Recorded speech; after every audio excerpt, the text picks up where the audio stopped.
datang buat teman-teman semua yang baru join. Kali ini di Lightbatch yang keempat, kita akan membahas tentang cara meningkatkan traffic website dengan SEO yang akan dibawakan oleh Mas Titis Nur Pratomo. Nah, sebelum memulai acara ini, mari kita berdoa bersama-sama agar acara ini berjalan dengan lancar dan ilmunya berkah. Berdoa menurut keyakinan masing-masing. Berdoa mulai.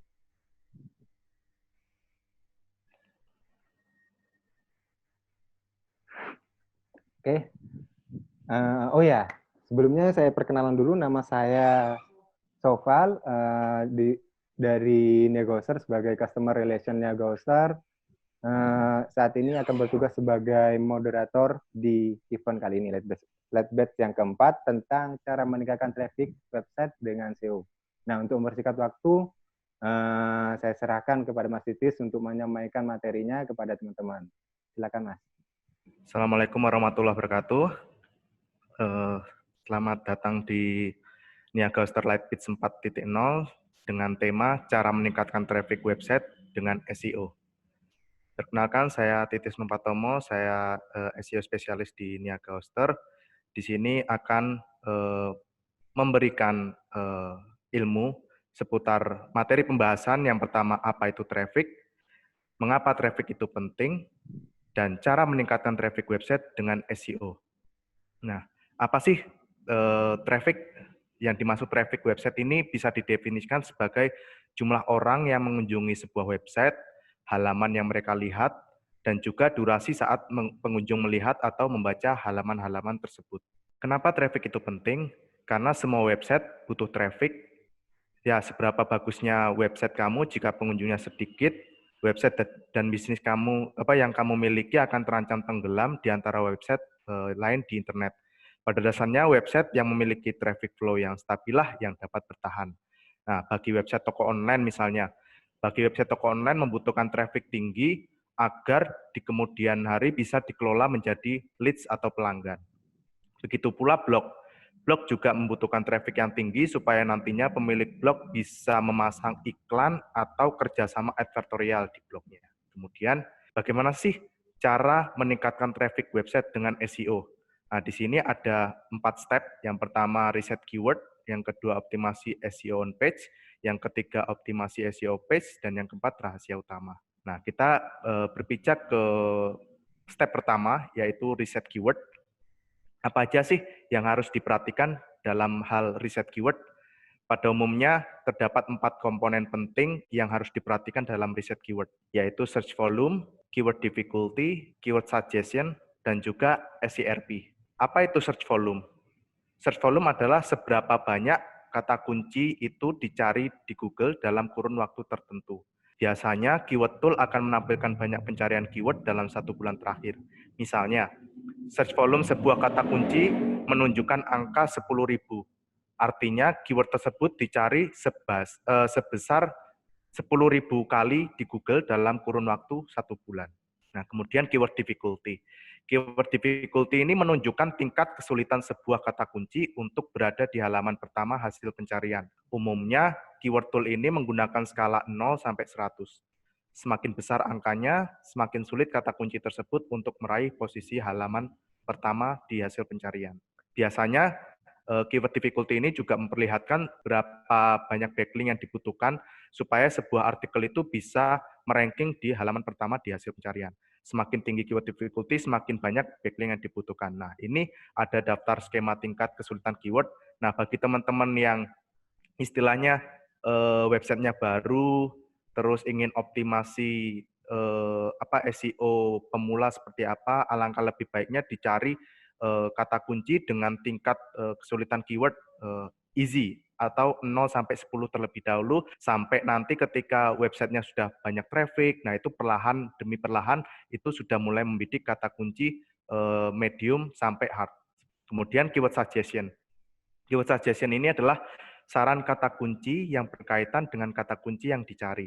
Misalnya, teman-teman melakukan riset keyword untuk kata kunci membuat blog.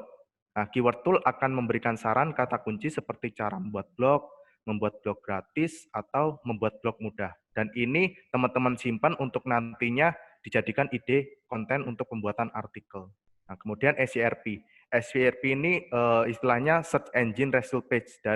Jadi hasil pencarian di Google itu dari ranking 1 sampai 10 atau ranking 11 sampai sekian. Nah, itu merupakan istilahnya SERP. Peringkat di pencarian Google itu berapa kayak gitu. Nah, kemudian gimana sih cara riset keyword? Nah, ini saya merekomendasikan untuk teman-teman yang istilahnya baru memulai website baru, terus ingin optimasi SEO juga baru pertama kali. Nah, ini saya sarankan untuk menggunakan 3 tools. Yang pertama Ubersuggest, yang kedua itu keywordtool.io, yang ketiga itu Google Related Search. Untuk yang tools yang pertama, Ubersuggest, ini cara riset keywordnya cukup mudah. Teman-teman hanya perlu mengetikkan keyword apa yang ingin digunakan dan setting wilayah yang ingin ditarget. Yang perlu teman-teman butuhkan ya untuk menggunakan Ubersuggest ini adalah teman-teman cukup login untuk bisa mendapatkan semua fitur-fitur eksklusif dari Ubersuggest. Nah, setelah kita masukkan kata kunci, misalkan aku masukin kata kunci freelancer. Di sini, di dashboard-nya Ubersuggest, di situ akan diberikan informasi mengenai berapa besar volume pencarian keyword tersebut, terus SEO difficulty itu kadar kesulitan kata kunci, dan juga saran-saran kata kunci yang terkait. Misalnya, sebagai contoh ini saya mengetikkan freelancer. Dapat dilihat bahwa volume pencarian kata kunci dengan kata kunci freelancer ini menghasilkan data berupa 49.500 pencarian per bulan. Dengan nilai kompetisinya adalah 52, di mana 52 ini adalah kadar kesulitan keywordnya cukup medium sampai hard, seperti itu. Angka ini menunjukkan tingkat kesulitan untuk berada di halaman pertama hasil pencarian Google. Kembali lagi, semakin besar angkanya, maka semakin sulit untuk meraih posisi pertama hasil pencarian Google. Nah, saran saya, carilah kata kunci dengan SEO difficulty atau kompetisi persaingan rendah seperti yang di awal tadi. Setelah mendapat kata kunci, misalkan kita udah dapat kata kunci utama freelancer, kemudian kata kunci turunannya ini apa sih kayak gitu. Nah, kita cari dengan keywordtool.io. Nah, tools keywordtool.io ini untuk riset kata kunci turunan atau kata kunci potensial yang bisa teman-teman manfaatkan untuk meranking kata kunci long tail atau persaingan yang cukup rendah sehingga nanti bisa dioptimalkan untuk menaikkan ranking web dari kata kunci tersebut. Misalkan teman-teman tadi sudah riset freelancer, kemudian kita masukkan kata kunci freelancer ke keywordtool.io. Nah, di sini teman-teman bakal nemu beberapa kata kunci saran, kata kunci potensial, kata kunci long tail keyword yang bisa teman-teman jadikan ide konten supaya teman-teman bisa meranking kata kunci turunannya freelancer itu untuk nanti ketika sudah mendapatkan traffic banyak, itu bisa langsung membidik yang kata kunci utama freelancer.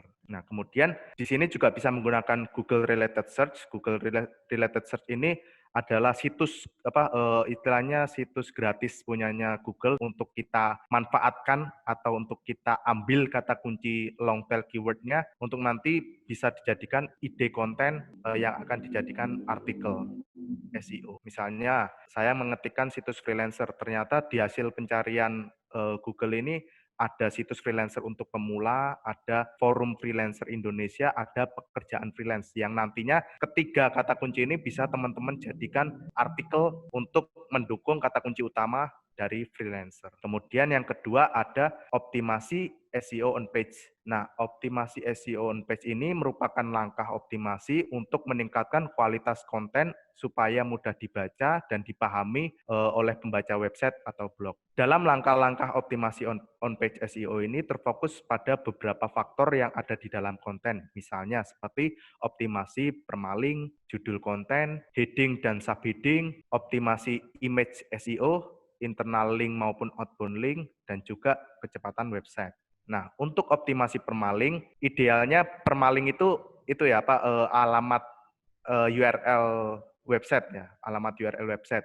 Nah, ini idealnya permaling cukup mengandung fokus keyword yang Anda targetkan saja. Misalnya, teman-teman punya produk jam tangan pria katakanlah. Nah, di sini permaling yang idealnya itu nama website teman-teman, nama website.com / langsung kata kuncinya itu dijadikan URL /jam strip tangan strip pria. Nah, ini biasanya bagi teman-teman yang baru pertama kali install WordPress, itu default permalingnya biasanya /tahun /bulan baru /judul artikel. Nah, ini gimana sih cara merubahnya? Cara merubahnya teman-teman bisa masuk ke dashboard WordPress, kemudian di bagian setting, permaling, nah pilih struktur yang post name atau bagian paling bawah sendiri. Nah, kemudian optimasi berikutnya adalah judul konten. Judul konten adalah merupakan elemen artikel yang dilihat pertama kali oleh orang di hasil pencarian. Nah, kemudian gimana sih tips membuat judul yang menarik? Nah, di sini teman-teman bisa yang pertama menggunakan angka atau list. Orang-orang biasanya menyukai judul dengan angka, misalnya judulnya ini kita kasih contoh situs freelance ya. Biasanya yang paling user cari itu misalkan 10 situs freelancer gratis terbaik untuk mencari uang tambahan. Atau teman-teman bisa coba juga cara yang kedua, tarakan secara jelas apa yang teman-teman mau bahas. Misalkan topik yang mau dibahas ini adalah apa itu freelancer. Nah, tulis judul yang jelas seperti pengertian freelancer, cara kerja, hingga tips dan trik sebagai freelancer. Dengan begitu, calon pembaca bisa mengetahui apa sih yang akan mereka dapatkan dari artikel website teman-teman. Untuk yang ketiga, teman-teman bisa tambahkan kata-kata sifat yang kuat di judul. Misalkan, teman-teman menambahkan kata-kata jitu, kata-kata ampuh, kata-kata efektif. Contohnya, tips jitu menjadi freelancer sukses bagi pemula. Nah, jadi istilahnya kita buat judul yang menarik, tapi harus diperhatikan juga, jangan clickbait seperti itu. Kadang kan ada judulnya wow, tapi ketika orang ngeklik, kontennya kok nggak sesuai. Nah, itu nanti bisa menyebabkan si user ini nggak scroll sampai bawah langsung keluar, sehingga menyebabkan bounce rate-nya itu tinggi, dan juga nanti akan berdampak di pencarian Google itu SEO-nya ranking teman-teman itu bisa drop. Nah, untuk yang ketiga, heading dan subheading. Nah, heading dan subheading ini berfungsi untuk memudahkan pengunjung dalam membaca konten. Jadi teman-teman perlu membuat struktur konten yang jelas dan mudah dipahami. Salah satu cara membuat struktur konten yang mudah dipahami adalah dengan memanfaatkan heading dan subheading. Nah, heading dan subheading ini membantu mesin pencari untuk memahami konten Anda. Biasanya heading itu ada 6 ya, defaultnya H1 sampai H6. Nah, untuk yang umumnya judul itu sudah masuk ke H1. Nah, H2 dan H berikutnya itu usahakan dari kata kunci turunan dari topik utama yang dijadikan judul. Misalkan tadi situs freelancer, judulnya 10 situs freelancer terbaik untuk mencari uang tambahan.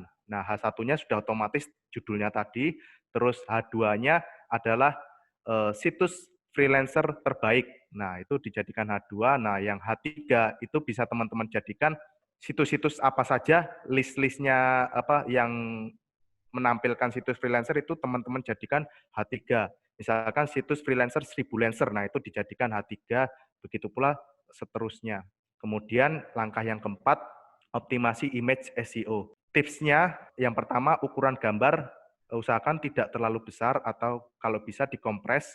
Nah, ini saran saya tidak lebih dari 100 kilobyte seperti itu. Jadi pentingnya optimasi gambar ini selain untuk supaya meringankan loading website dari teman-teman, juga berfungsi untuk apa ya, gambarnya ini bisa terindeks dengan baik di Google, seperti memberikan nama file sesuai dengan fokus keyword yang teman-teman targetkan. Misalkan teman-teman buat artikel format website terbaik. Nah, otomatis gambar feature image-nya itu harus namanya, default name-nya format strip website strip terbaik dot ekstensinya. Kemudian ubah alt text sesuai fokus keyword. Alt text ini berfungsi untuk membantu Google mengidentifikasi topik yang teman-teman bahas di konten artikel itu. Selain itu, alt text juga memudahkan gambar untuk muncul di hasil pencarian. Kemudian selanjutnya ada internal link dan outbound link. Internal link adalah link yang mengarah ke konten lain di website Anda. Jenis tautan ini penting untuk memudahkan pembaca berpindah dari satu konten ke konten lainnya di website. Nah, usahakan jika teman-teman membuat internal link itu harus yang relevan. Misalkan yang membahas situs freelancer. Teman-teman juga punya artikel apa itu freelancer. Nah, jadi di dalam artikel teman-teman yang membahas situs freelancer, itu tambahkan internal link ke artikel apa itu freelancer. Begitu pula sebaliknya, di artikel apa itu freelancer, teman-teman juga bisa tambahkan internal link ke situs freelancer. Itu fungsinya dari internal link. Kemudian di outbound link berfungsi untuk menunjukkan bahwa konten yang teman-teman buat itu bersumber dari yang istilahnya teman-teman menautkan link lain yang punya sumbernya itu kredibel. Misalkan teman-teman melampirkan data dari Copyblogger sebanyak misalkan tadi ya di awal judul itu penting ketika orang-orang akan mengklik pertama kali di hasil pencarian. Datanya dari Copyblogger. Jadi website Copyblogger itu ditampilkan di artikel kontennya teman-teman yang membahas judul tadi itu ditautkan di link artikelnya. Semisal teman-teman membuat website seputar corona. Nah, mengutip dari sumber kata data. Jadi data corona misalkan tanggal hari ini jam sekian ada berapa. Nah, itu teman-teman lampirkan ke artikel teman-teman yang membahas corona dengan source atau sumber kata data. Itu berfungsi untuk supaya website teman-teman ini memiliki kredibilitas baik di search engine. Kemudian langkah berikutnya di on-page adalah kecepatan website. Ini teman-teman bisa lakukan optimasi ukuran gambar, dikompres, bisa menggunakan Tiny JPG, bisa menggunakan Tiny PNG. Nah, kemudian bisa mengaktifkan gzip compression, bisa mengaktifkan sistem cache, kemudian hapus plugin yang tidak terpakai, kemudian teman-teman bisa menggunakan leverage browser caching. Nah, saya merekomendasikan teman-teman untuk menggunakan plugin untuk cache ini, yaitu Lightspeed atau WP Rocket. Kemudian setelah teman-teman udah riset keyword, udah tahu kata kuncinya, nah teman-teman bisa menulis artikel yang lengkap. Nah, panjang artikel ini merupakan salah satu faktor penilaian Google dalam menentukan ranking di hasil pencarian. Google menganggap artikel panjang sebagai artikel yang lengkap dan bisa menjawab pertanyaan para pencari. Lalu berapa sih panjang artikel yang direkomendasikan oleh Google? Menurut data dari Google Blog ya, googleblog.com itu menjawab isi artikel yang direkomendasikan untuk bisa muncul di Google ranking atas itu yang pertama isi artikelnya lengkap dan yang kedua menjawab pertanyaan dari pembaca. Untuk seberapa panjang katanya, ini kembali lagi teman-teman harus riset artikel kompetitor, panjang artikelnya berapa, kemudian dicari kata kunci potensial yang dimiliki oleh kompetitor untuk kita jadikan bahan membuat artikel yang lebih lengkap dibandingkan kompetitor. Oh iya, teman-teman misalkan ada pertanyaan bisa tulis di bagian kolom Q&A.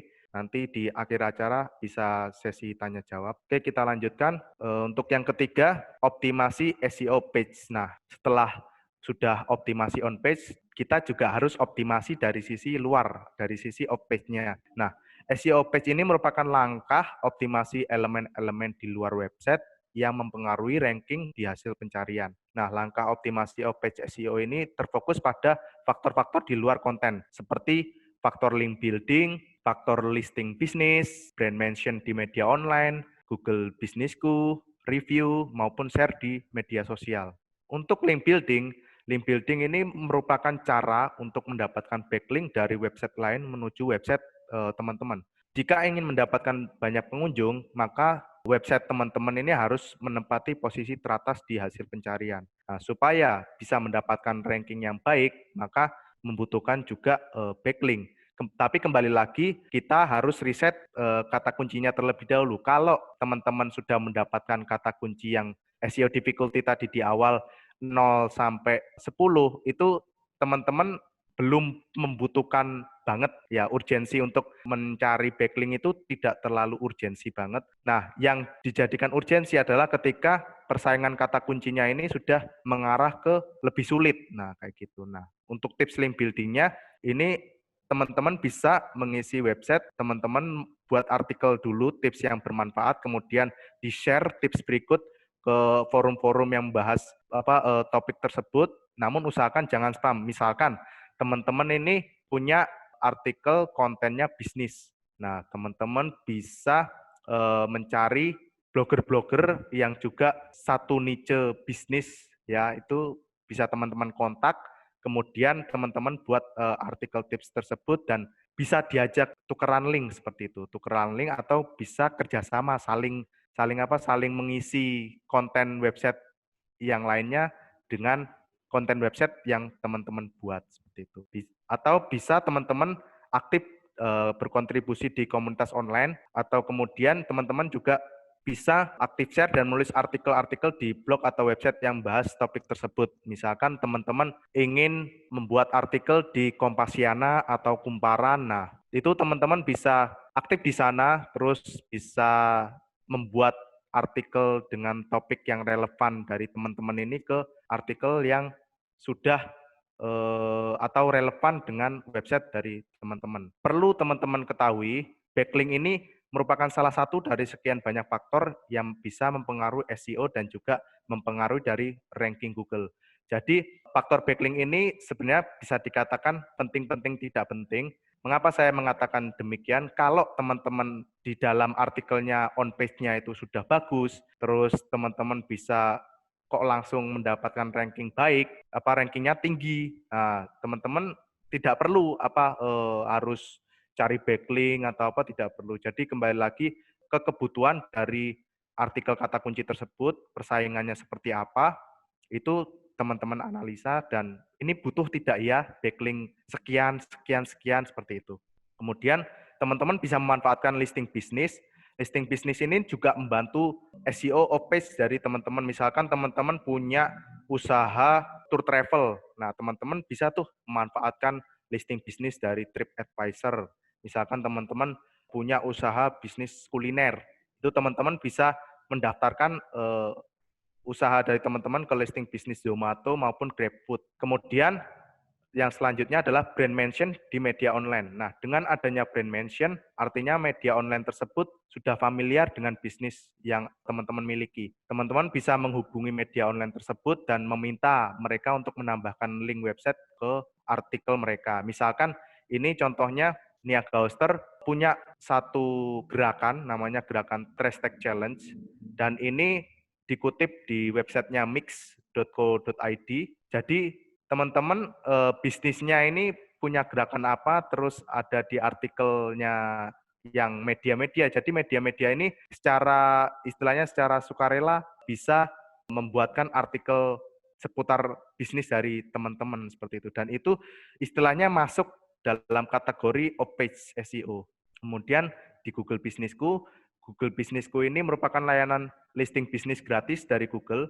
Dengan mendaftar Google Businessku, bisnis teman-teman ini bisa mudah ditemukan di hasil pencarian. Misalkan teman-teman punya usaha jasa angkut Semarang. Nah, di bagian Google Businessku itu bisa teman-teman tambahkan URL website usaha dari teman-teman. Jadi ketika teman-teman ini sudah mendaftar di Google Businessku, ada salah satu orang mencari jasa angkut di Semarang. Nah, nanti muncul usahanya teman-teman, terus di sebelah kiri itu ada bagian website. Nah, ketika orang ngeklik di tampilan tab website itu, langsung muncul ke website teman-teman. Jadi, peluang teman-teman untuk mendapatkan peringkat bagus di Google itu juga bisa teman-teman maksimalkan di fitur Google Businessku. Untuk yang kemudian review mengenai produk atau bisnis teman-teman ini juga mempunyai pengaruh yang cukup penting terhadap SEO page. Semakin positif review, semakin banyak yang review, itu juga semakin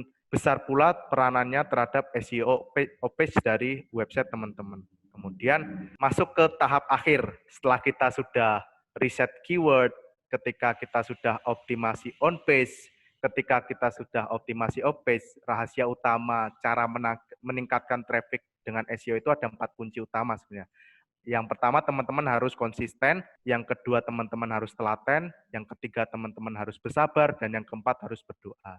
Jadi, istilahnya SEO ini adalah merupakan salah satu channel digital marketing yang memang membutuhkan proses yang tidak instan. Seperti itu. Jadi tidak melulu websitenya baru, terus artikelnya pengen dapetin traffic cukup panjang dengan hasil yang instan, tapi tanpa melakukan step by step-nya tadi, otomatis apa ya, kayak usaha teman-teman itu kayak istilahnya kurang teroptimalkan seperti itu. Jadi teman-teman harus sering-sering riset kata kunci yang optimal sesuai sesuai usaha dari teman-teman. Terus setelah itu buat artikel yang bagus juga, kemudian optimasi dari sisi artikelnya juga, dari on page-nya, heading-nya sudah benarkah, terus judulnya sudah menarikkah, terus gambarnya sudah teroptimalkah, atau juga website teman-teman ini sudah cepat atau belum kayak gitu. Kemudian jika teman-teman istilahnya bingung atau ingin belajar lebih dalam seputar SEO, ini Niaga Hoster juga punya satu resource yang powerful, yaitu ebook ya. Teman-teman bisa akses ebook Niaga Hoster ini free. Teman-teman cukup sign up di sana dan silahkan download ebook yang mau teman-teman pelajari seperti itu. Itu dari saya, monggo bisa dilanjut Q&A dari Mas Sofal. Terima kasih Mas Titis atas materinya yang telah diberikan. Nah, sebelumnya ini sudah banyak banget yang masuk Q&A-nya, ada sekitar 42, cuma karena keterbatasan waktu, mungkin saya akan memilih 3 saja. Jadi untuk sesi tanya jawabnya ini ada 3 sesi. Yang pertama, dari saya sendiri nanti saya akan menyiapkan 3 pertanyaan. Terus yang kedua, saya pilih yang dari Q&A.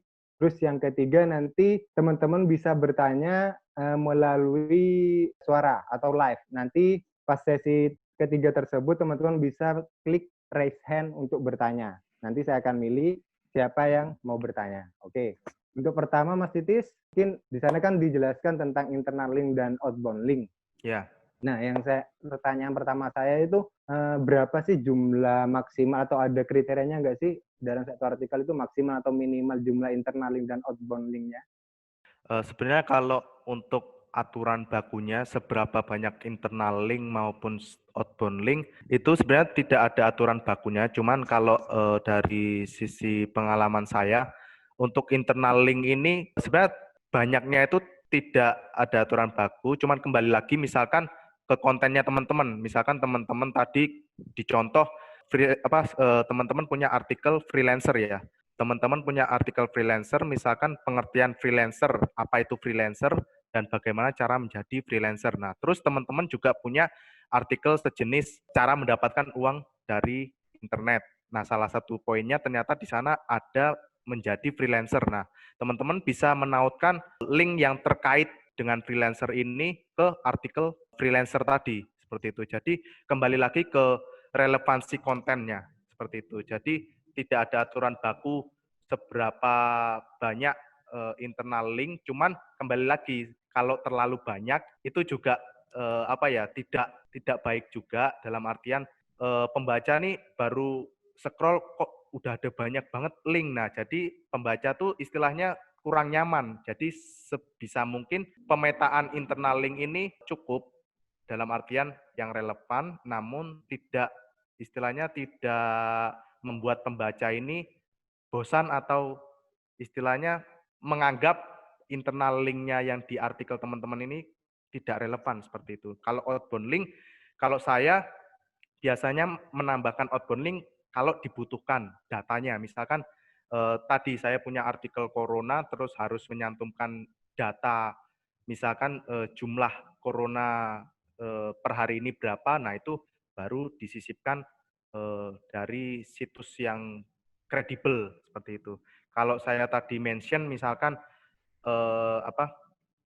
Google ya panjangnya artikel berapa. Nah, saya punya artikel bagaimana membuat artikel yang SEO friendly. Di sana saya mencantumkan fakta-fakta bahwa artikel yang bagus dan artikel yang SEO friendly itu yang menjawab terus juga relevan dengan pembaca. Nah, baru dikutip sumbernya seperti itu.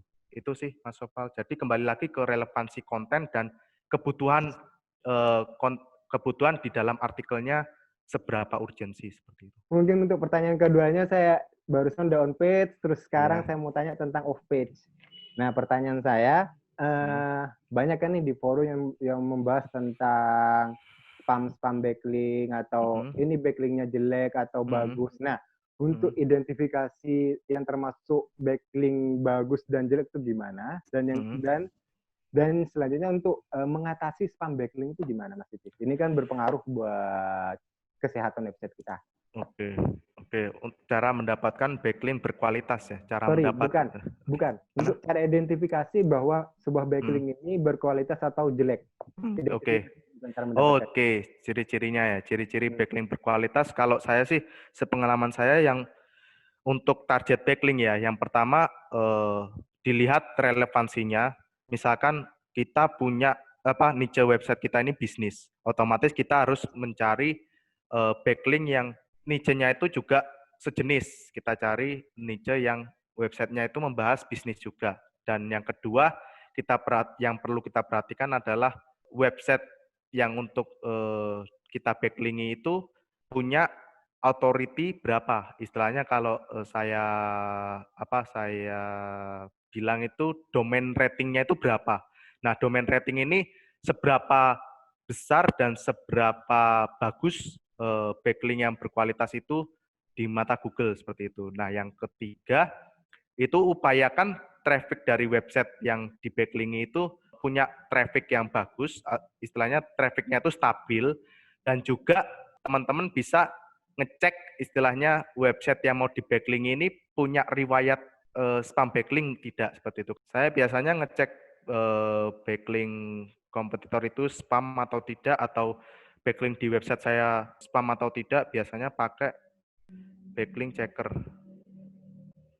Nah, kalau untuk Ahrefs untuk website itu gratis ya, Mas ya? Kalau untuk ngecek backlink ini gratis, cuman gratisnya juga tetap terbatas. Kalau untuk yang pemula ya powerful banget. Misalkan kita ambil contoh bisnis.com. Kita bisa analisa ini backlinknya, riwayatnya seperti apa, terus bagus tidaknya. Tapi teman-teman juga bisa menggunakan tools-nya Ubersuggest tadi ya. Ubersuggest tadi juga bisa untuk ngecek backlink juga. Nah, ini kita lihat domain rating dari website bisnis.com ini 78, ini bagus banget. Terus punya referring domain sebanyak 5.700. Nah, di sini kita bisa cek berita bisnis.com ini punya backlink dari mana saja, seperti itu. Nah, ini bisa kita jadikan acuan untuk target yang untuk kita dapatin backlink, seperti itu.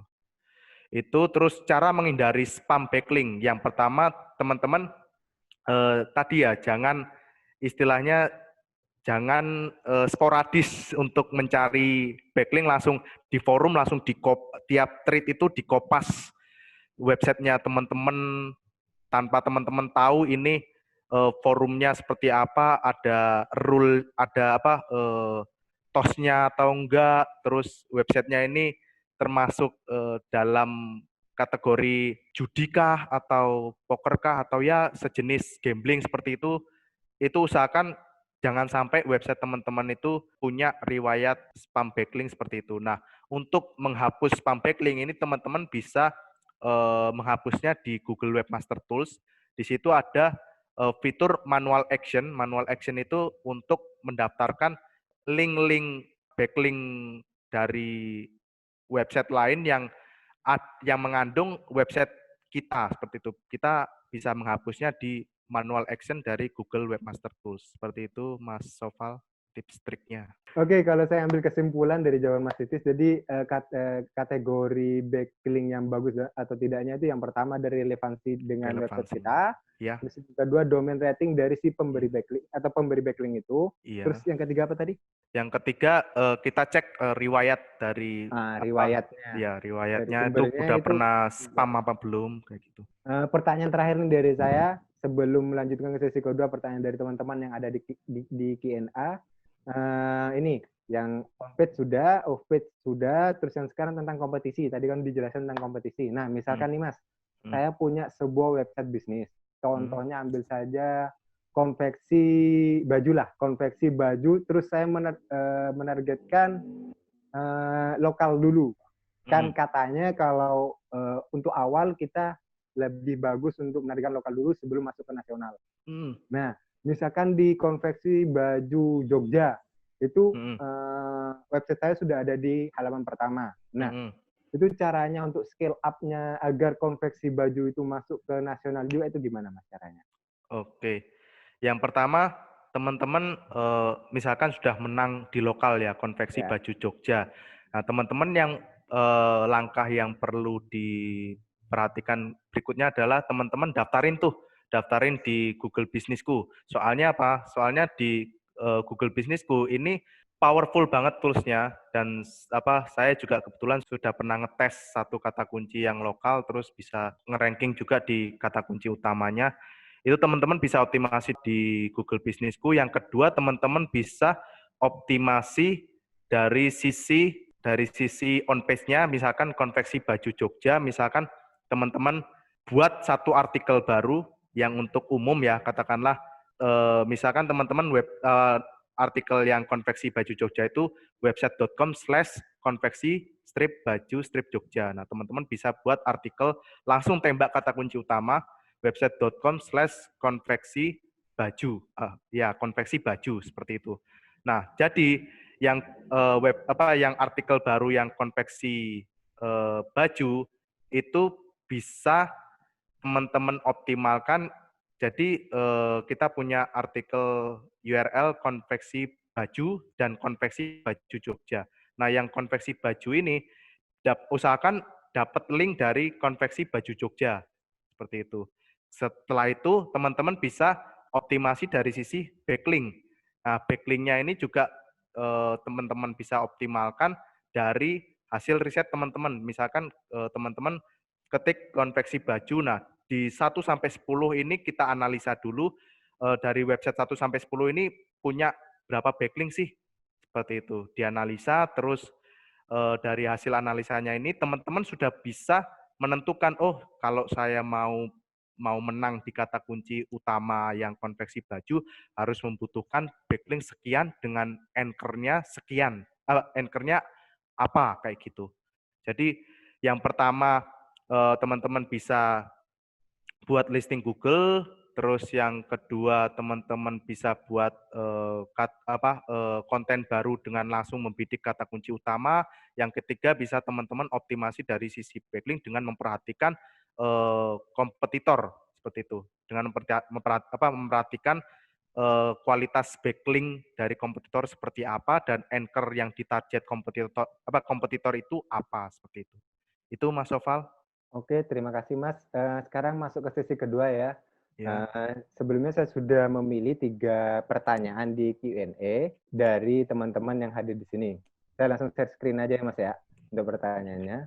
Boleh, boleh. Pertama itu pertanyaan dari Mas Asis Sigit Pramujo. Pertanyaan gini, nah kalau beberapa blogger atau website juga kadang-kala menggunakan default image untuk fitur post image-nya. Kalau tadi kan dijelaskan sama Siti soal ALT ini harus unik dan sesuai tema, mungkin sesuai target keyword ya, bukan sesuai tema. Sesuai target keyword ya. Apakah berarti penggunaan default image sebagai fitur post ini menjadi tidak bagus? Silakan dijawab, Mas.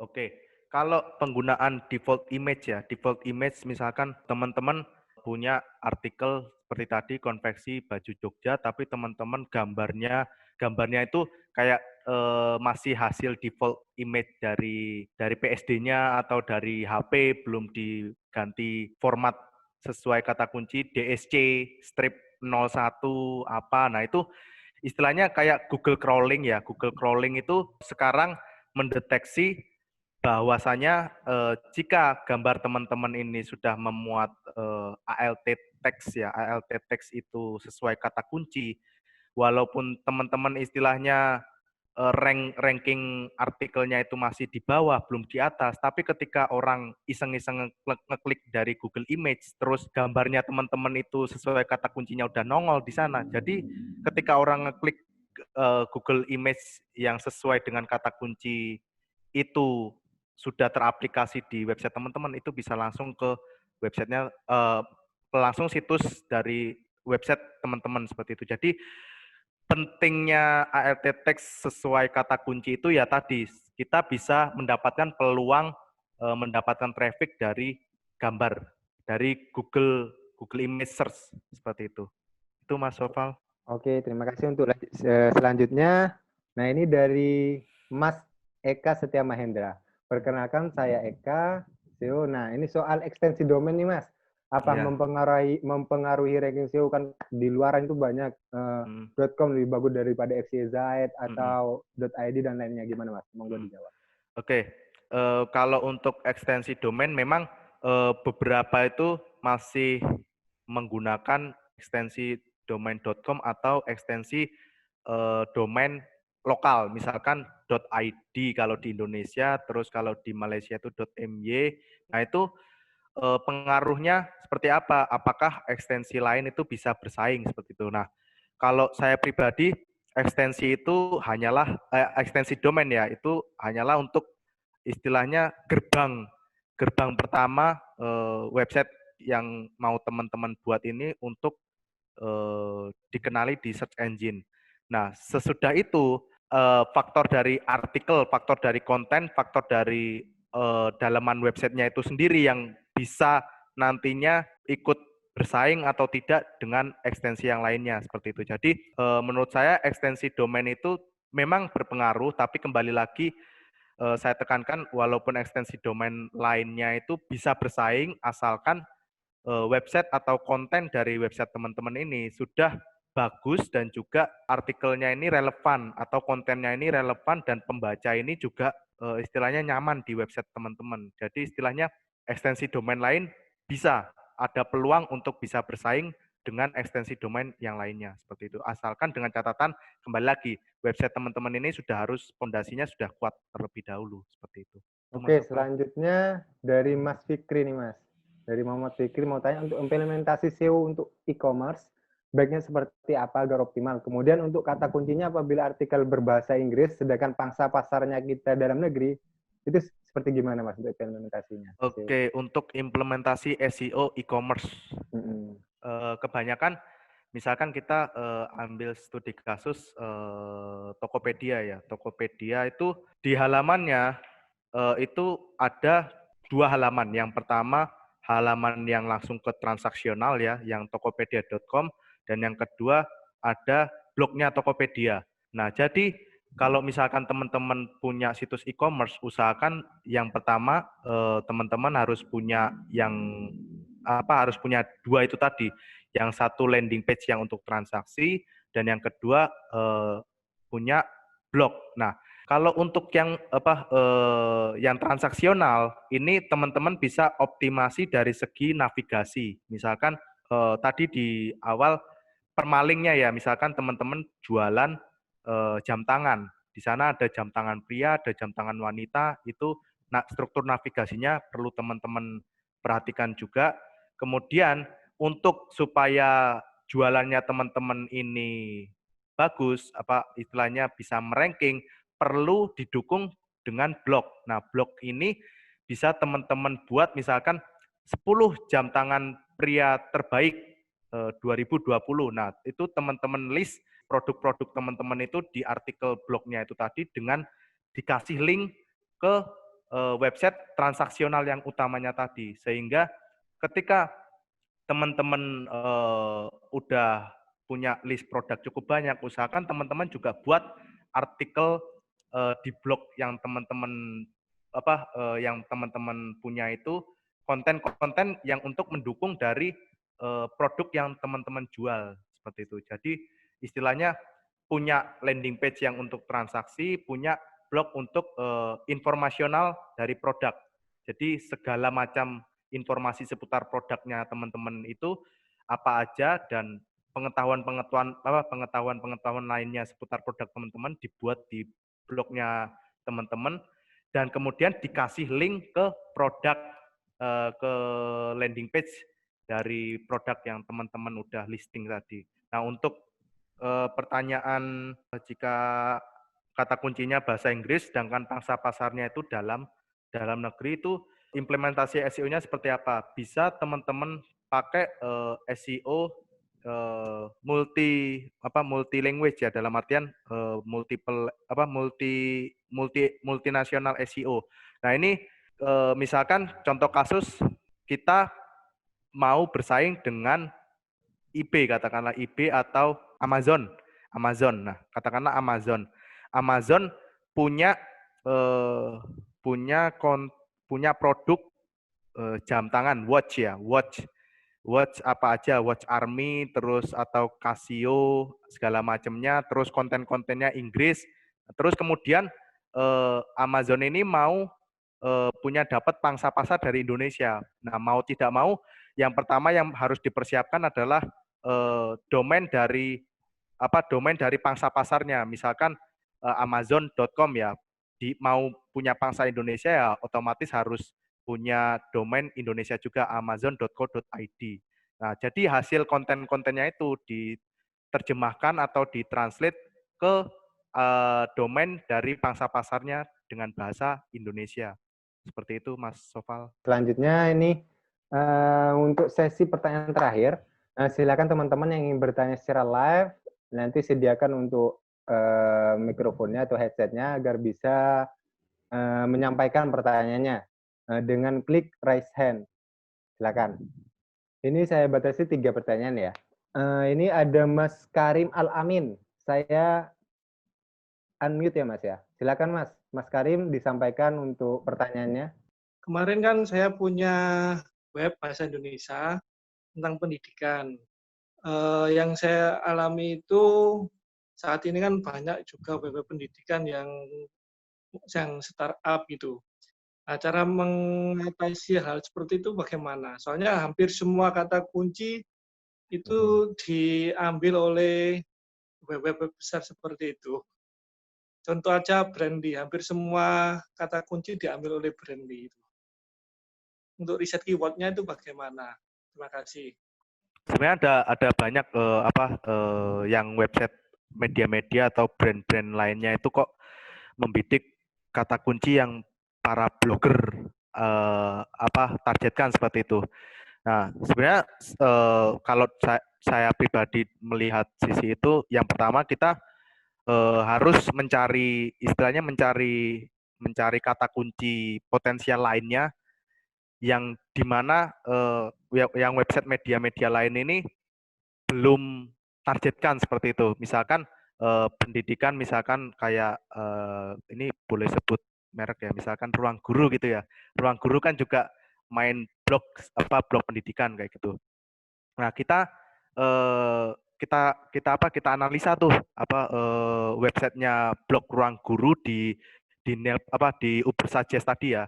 Uber Suggest tadi ada analisa kompetitor ya, analisa kompetitor, kita pastekan URL-nya Ruang Guru atau URL-nya kompetitor di sana.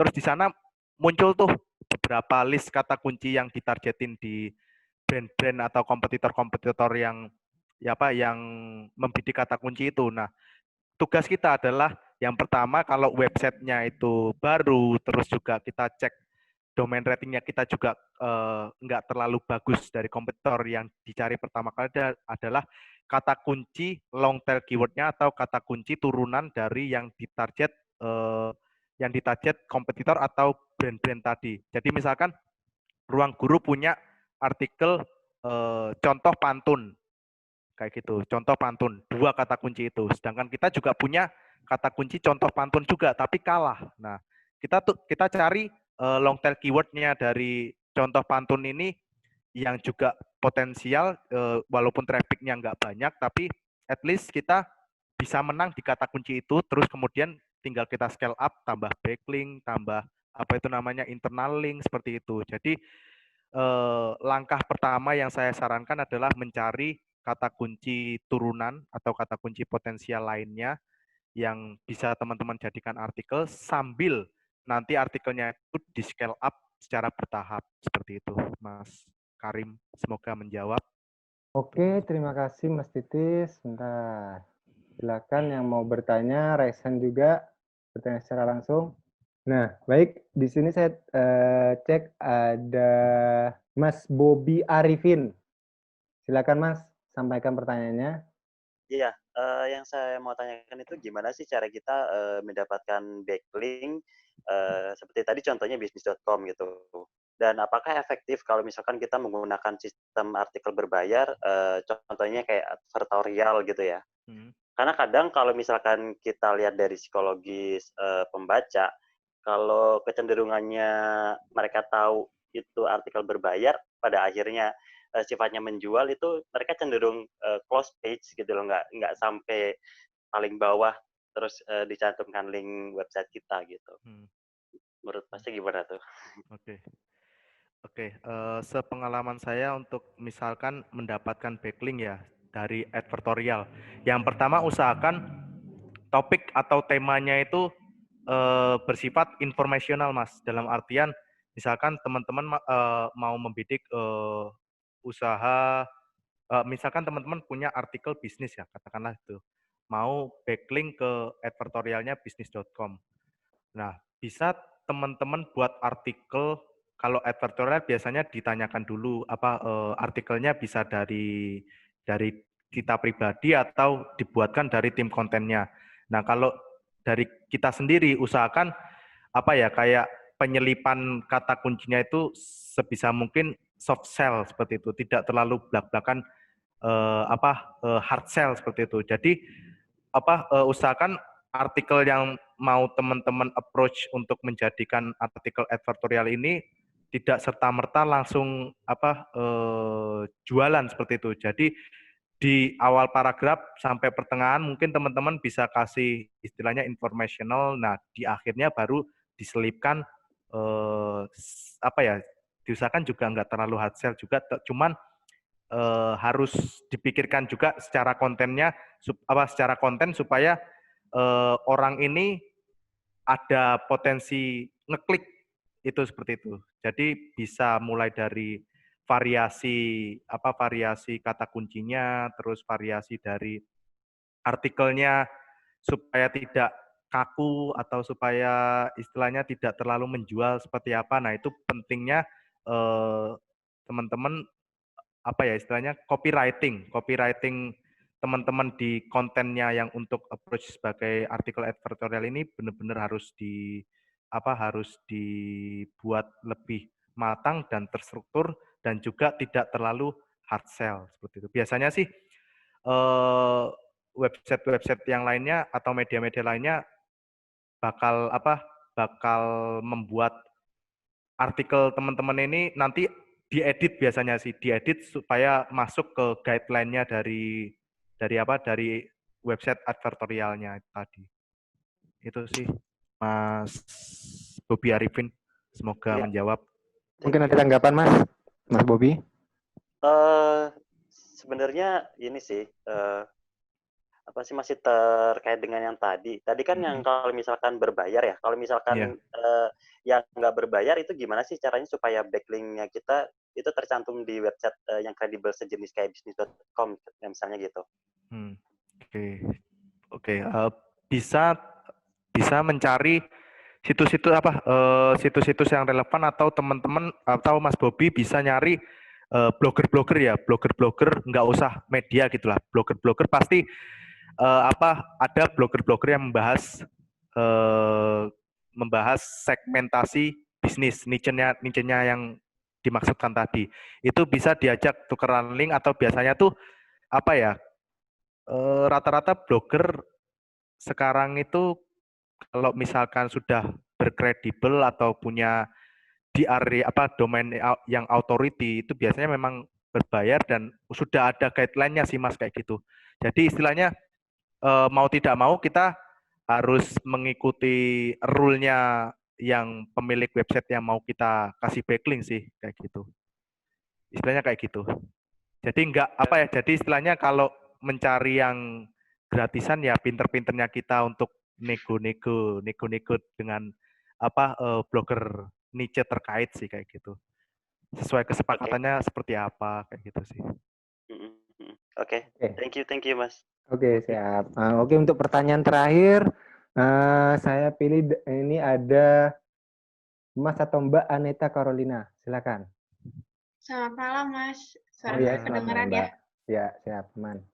Jadi saya mau tanya, kalau untuk website-website besar itu kan sudah pakai plugin Yoast SEO dan semacamnya ya Mas untuk mengatur SEO.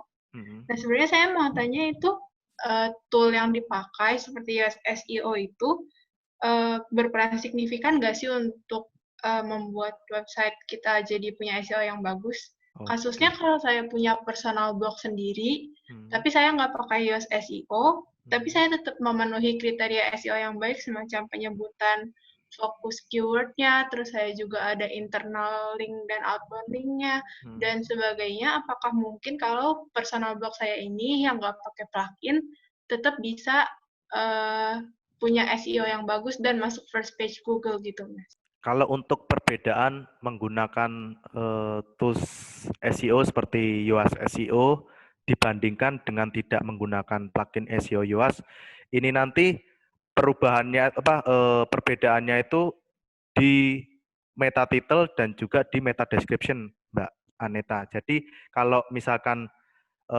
websitenya Mbak Aneta ini tidak menggunakan plugin Yoast SEO, ini nanti untuk setting di meta title atau judulnya, terus di deskripsi yang akan muncul di Google Search-nya itu mau kata-kata seperti apa. Nah, ini kekurangannya itu yang tidak menggunakan Yoast SEO itu di situ setting kita meta title dan meta description sesuai kata kunci kita itu tidak teroptimal belum teroptimal dengan baik.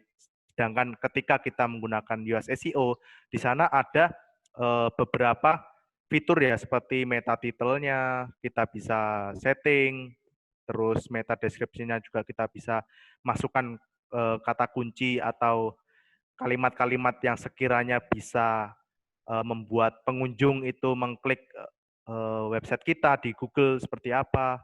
Jadi istilahnya tools perbedaannya itu di situ, perbedaan tidak menggunakan plugin Yoast SEO dan menggunakan plugin Yoast SEO seperti itu, walaupun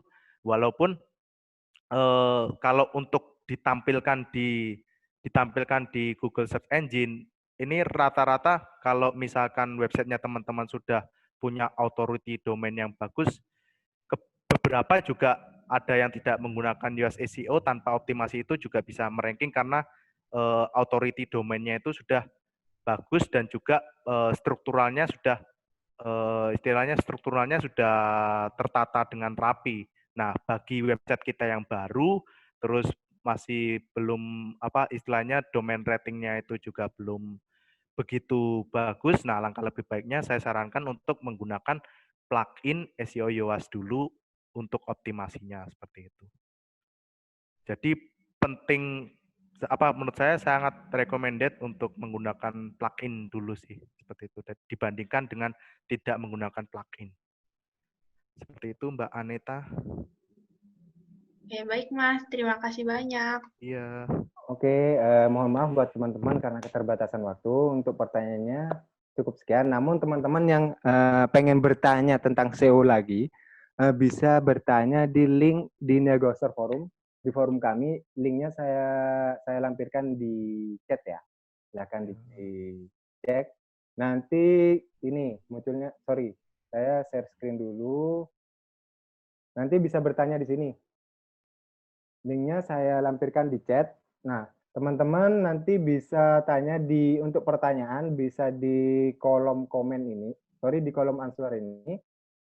Dan sedangkan untuk komen ini digunakan untuk memberikan tanggapan answer tadi. Jadi teman-teman yang pengen bertanya tentang SEO bisa di sini di forum kami ini.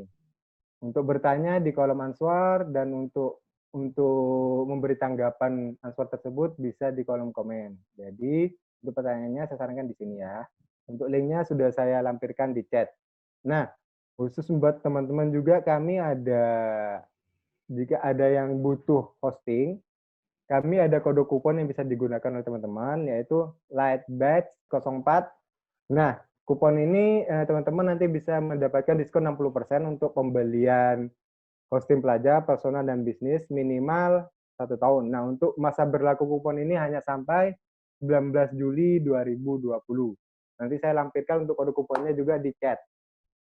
Oh ya, untuk tambahan waktu, tanggal 27 dan tanggal 28 untuk teman-teman yang ingin mengikuti webinar lagi. Ini isinya macam-macam, ada sesi teknis developer, ada sesi umum, ada sesi bisnis dan digital marketing, ada sesi optimasi dan SEO lagi. Nanti untuk SEO akan ada Mas Titis lagi untuk pembicaranya, dan kebetulan saya juga jadi pembicara di sana nanti di webinar AKAP, WordPress AKAP. Untuk materinya macam-macam, nanti teman-teman bisa join di sini.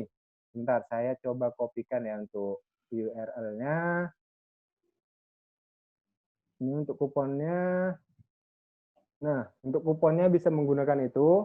Dan bagi teman-teman yang ingin mengikuti webinar WordPress AKAP, bisa join di sini.